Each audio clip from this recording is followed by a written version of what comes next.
Hello, everyone, and welcome back to Cyrus Webb Presents live from Fayetteville, North Carolina. I'm Cyrus Webb, joined by my co-host Allie Dalsimer. So you know what that means.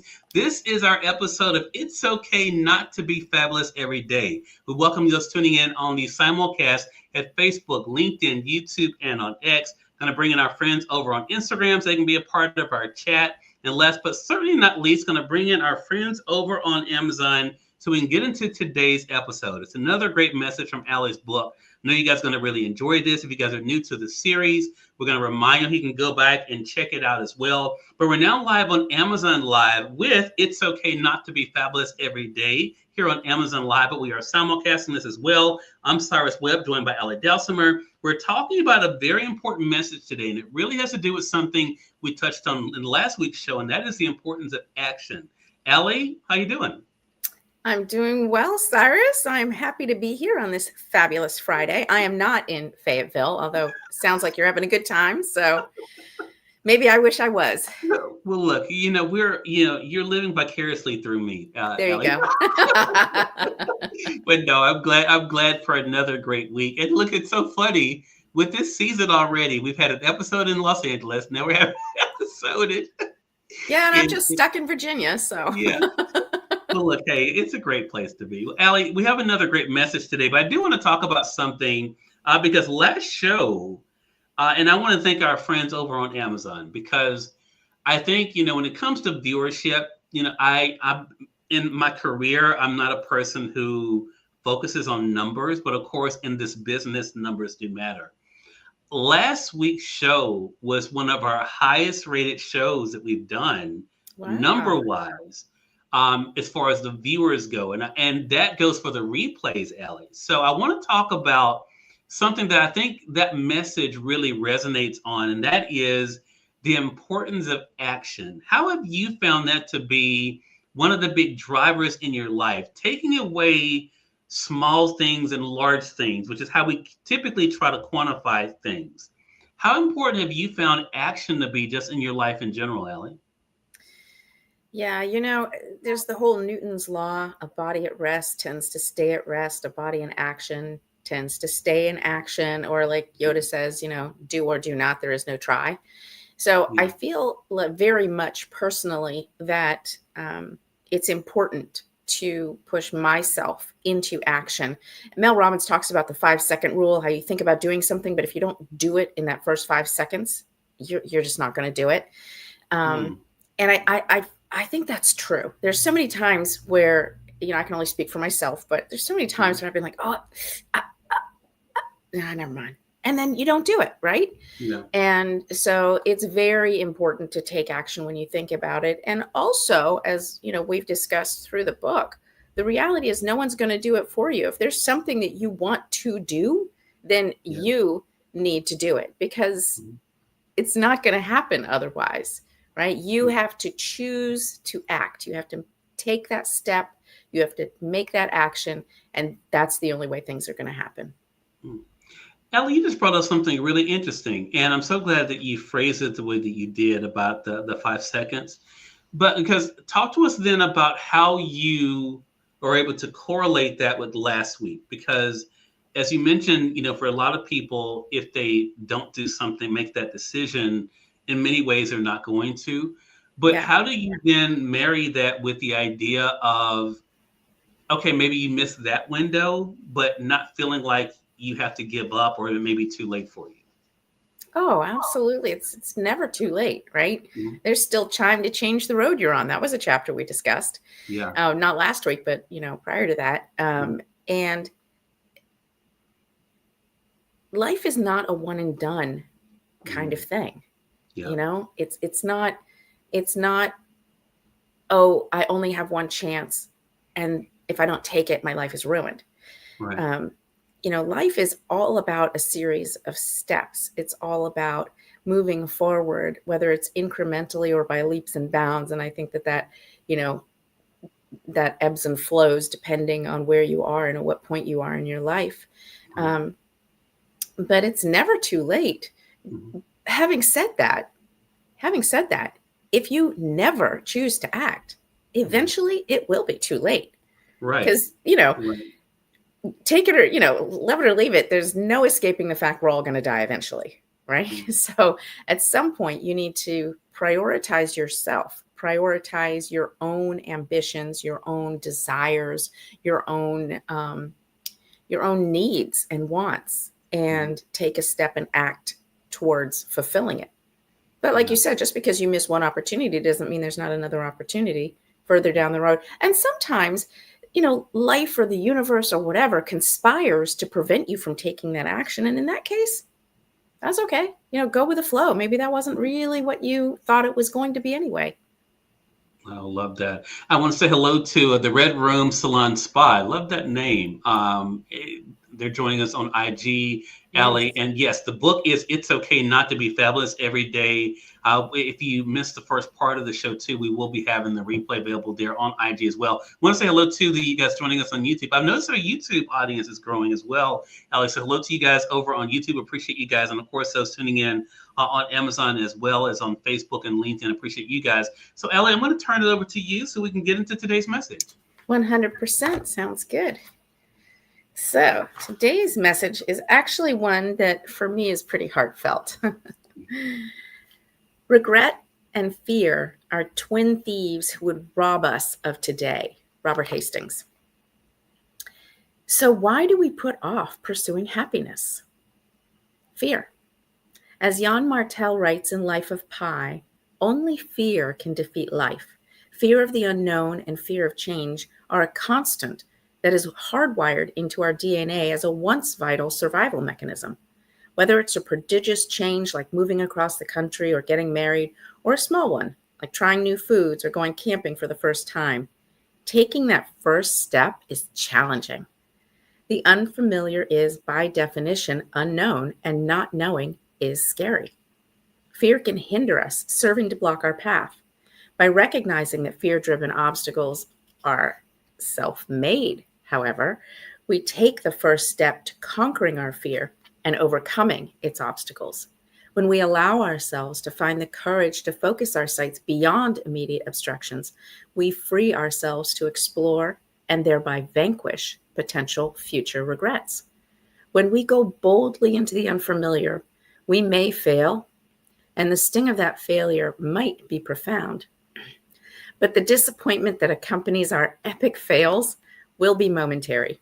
As Winston Churchill so famously said, success is the ability to go from failure to failure without losing your enthusiasm.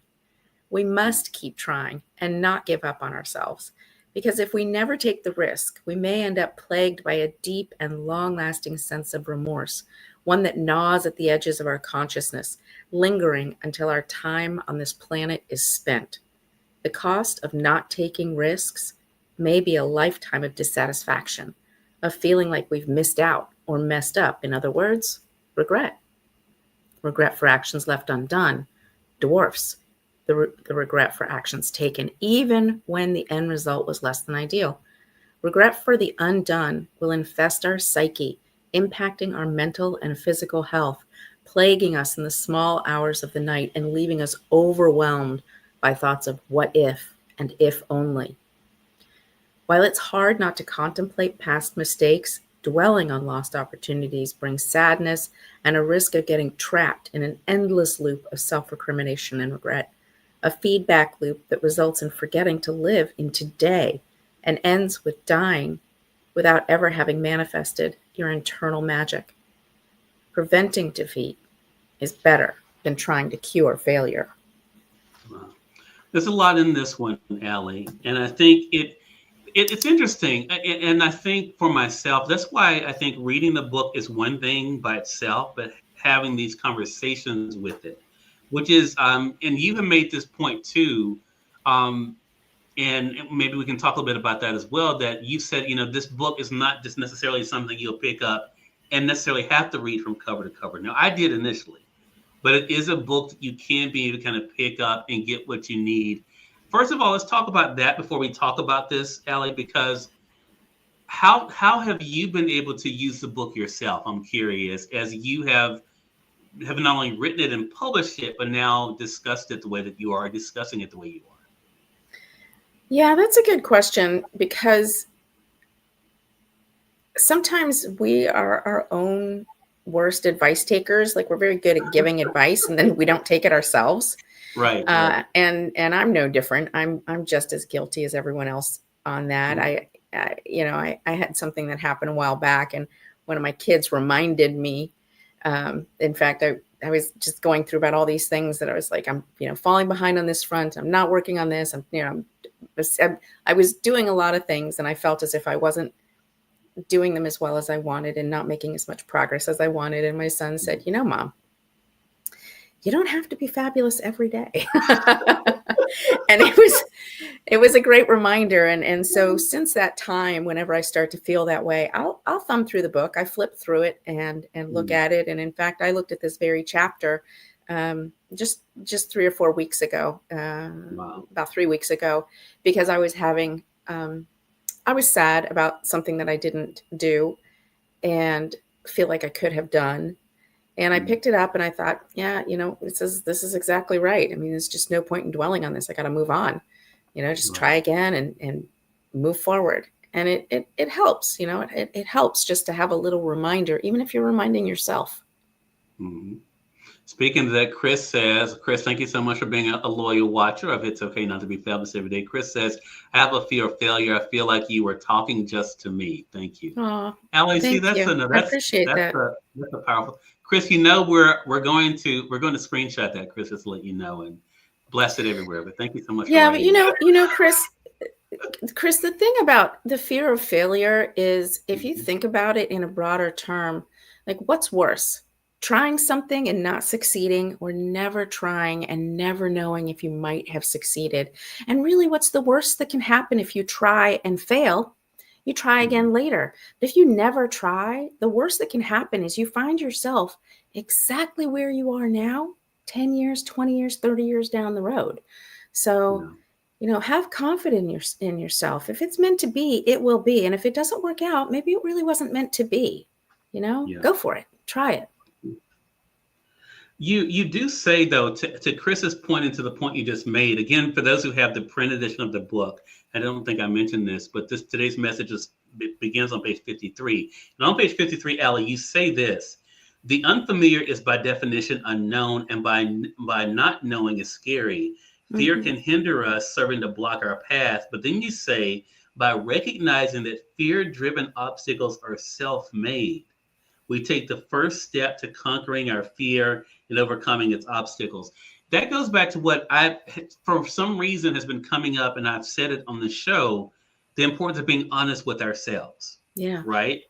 Because this is another experience to me that highlights that if we recognize that fear-driven obstacles are self-made, we take the first step to conquering our fear and overcoming its obstacles. How important has that been for you, Ellie, that in situations to be honest about maybe why something didn't happen or why we chose not to act when we could have? I think it's a ubiquitous truth and super important, not just in a pursuit for your own goals or happiness, but really in every aspect of life. Recognizing that there is a problem, recognizing what the problem is, understanding that you are probably the cause of the problem. Like a lot of our problems are self-generated. We Right. manifest and create our own problems. That it really is the first step, but we can't recognize that we're holding ourselves back. One, because we don't want to, right? No one wants to think, oh, it's my fault that I'm not doing something. Nobody wants. You want to blame someone else. It's easier. Mhm. Um, but it's not always accurate. Sometimes it is. Sometimes there are definitely external forces and pressures that prevent, uh, certain actions or it moves of some kind. That's it's a reality. Mhm. But by looking inside and really honestly evaluating where we are and what we're feeling and what's going on, we can find that sometimes we really are. There's the book. I did a little book recommendation for it for those of you who are on YouTube. I have a little YouTube station. Um, and it's The Mountain Is You by Brianna Wiest. And The Mountain Is You is all about the mountain, because mountains are just big, immovable objects that are so hard to get around. It's all you can see. And she really does dive into, at the time I hadn't read the book, but she really does dive into the mountain is you. So you are your own obstacle. And that's really what I was talking about with this as well. She's written a whole book that looks at that. And she also, by the way, provides tools and strategies to help you overcome that. So, yeah. I someone that I follow on Instagram said had a post, and it's that they didn't come up with it, but they were saying it, and that was that they either succeed or they learn. They basically have taken failure out of their vocabulary, and I thought just that one little change, Allie, I think impacts us so differently because for so many people, failure seems of course it sounds negative, and it makes you then feel a certain way. But if you can say, okay, this didn't work the way I wanted it to, but look at what I learned, maybe about a situation, even about myself. So that to me is more positive. I bring that up because of what you say in the book on page 54, Allie. You say, if we never take the risk, we may end up plagued by a deep and long lasting sense of remorse when it gnaws at the edges of our consciousness, lingering until our time on this planet is spent. And that, I think, is the big thing for our audience that I want them to take away, Allie, is that you don't want to be one of those people who says, I wish I had ... right? It's one thing to say I tried to do this and it didn't work the way I wanted, but to say I never tried it. What is your hope that this particular chapter does for them in reevaluating what they give themselves permission to do? I hope that people will read this chapter and realize that they are not alone, that it is natural to fear change, that it is hardwired into us as a survival instinct from, our caveman days. But society and our lives have changed a great deal. And we are in a position in society today to be able to be less afraid. It just takes effort. And I will hope sometimes just knowing you're not alone can really make a difference. Like everybody faces this. And I hope that they will give themselves permission to recognize their fear, grace themselves the understanding that it's a natural thing, and then encourage themselves to step boldly forward and face that fear because it's not as bad as they think. Yeah. Such a great thing. Such a great reminder. Again, everyone, it's okay not to be fabulous every day. This week's episode is based on the chapter that starts on page 53. The quote by Robert Hastings, regret and fear are twin thieves who would rob us of today. I want to give some shout outs real quick here. Hello with IG to my PR team. Hello to you. The Thankful Revolution. Hello to you. Glad you could be with us. The Thankful Revolution says, yes, change is constant, and managing moving forward without fear is key. So true. King Bear, hello to you. Good to see you. Glad you could be with us as well. Allie, this is another good one, and I think it's a great one for us to not only to read, but I think to reflect on as well. Let our audience know, Allie, how they can stay connected with you, and of course, sign up for your newsletter. 100%. Yeah. You can find me through my website, alliedalsimer.com. And if you do /newsletter, you can sign up for my newsletter. It comes out every other week. It's free, full of tools and resources, links, pretty useful. Also, if you're on YouTube, I do have a YouTube channel that I put interviews and book recommendations on. And I'm on Instagram under my name, Allie Dalsimer. And Cyrus, my son and I have launched a podcast. Yeah. And if you go to So What's Your Process on Instagram, you can sign up and follow us. We are going to be interviewing creatives from all fields about what they do and how they do it. And you might even see someone coming up in an episode next month. Wonder who that could be. Allie, congratulations on the new podcast with your son, with Kyle. So excited about this. I'm already following on Instagram. If you guys are not following on Instagram, please make sure you guys do it. It's going to be a lot of fun. So proud of you, Allie. And thank you again for a great episode, Allie. Really appreciate it.